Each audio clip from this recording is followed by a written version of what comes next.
নির্বাচনকে সামনে রেখে এবং বিশেষ ট্রাইব্যুনালে রায় ঘোষণার আগ মুহূর্তে ক্ষমতাচ্যুত বাংলাদেশের সাবেক প্রধানমন্ত্রী শেখ হাসিনা হঠাৎ করে আবারও সাক্ষাৎকার দিয়েছেন।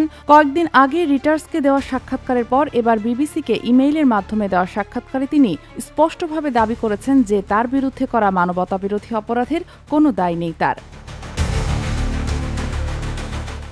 হাসিনার দাবি এই বিচার শুরু থেকেই পূর্ব নির্ধারিত দোষী সাব্যস্ত রায়ের দিকে এগোচ্ছিল। শেখ হাসিনার বিরুদ্ধে অভিযোগ রয়েছে যে ২০২৪ সালের জুলাইয়ে ছাত্র নেতৃত্বে গণঅভ্যুত্থানের সময় সরকারি নিরাপত্তা বাহিনীকে বিক্ষোভকারীদের উপর গুলি চালানোর নির্দেশ দেন, যার ফলে শতাধিক মানুষ নিহত হন।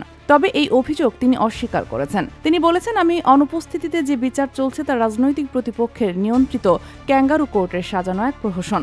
আমি নিজে কোনো ধরনের প্রাণঘাতী নির্দেশ দেইনি। রাজনৈতিক প্রতিপক্ষরা আওয়ামী লীগকে রাজনৈতিকভাবে নিশ্চিহ্ন করার উদ্দেশ্যেই মামলাগুলি দায়ের করেছে উল্লেখ করে শেখ হাসিনা আরও বলেন, আমি দোষী সাব্যস্ত হওয়ার পূর্বেই নিজের পক্ষে যুক্তি উপস্থাপন করার সুযোগ পাইনি বা নিজস্ব আইনজীবী নিয়োগ করতে পারিনি। জাতিসংঘের মানবাধিকার তদন্তকারীরা বলছেন, ক্ষমতা ধরে রাখার ব্যর্থ প্রচেষ্টায় সরকারের পরিকল্পিত সহিংসতায় প্রায় ১৪০০ মানুষ নিহত হয়েছেন। তবে শেখ হাসিনা এসব অভিযোগও অস্বীকার করেছেন এবং বলেছেন তিনি কোনো অপব্যবহারের বিষয়ে জানতেন না।